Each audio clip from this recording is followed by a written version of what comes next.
क्रमांक 16 भारतीय संविधानावर आधारित प्रश्न मंजुषा दिनांक 29 नोव्हेंबर 2025.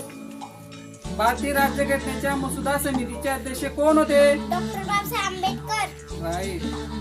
राज्यसभेची सदस्य संख्या किती असते? 250 सदस्य. राज्याचे घटनात्मक प्रमुख कोण असतात? राज्याचे राज्यपाल. राईट. केंद्रीय कॅबिनेटच्या बैठकीचे अध्यक्ष कोण असतात? पंतप्रधान. राईट. भारत देशाचे सरसेनापती कोण असतात? राष्ट्रपती. केंद्रीय मंत्रिमंडळ हे कोणत्या सभागृहाला जबाबदार असते? लोकसभा. भारतीय शासन प्रणाली कोणत्या प्रकारची आहे? लोकशाही शासन प्रणाली. भारतीय राज्यघटना समितीची केव्हा झाली? 16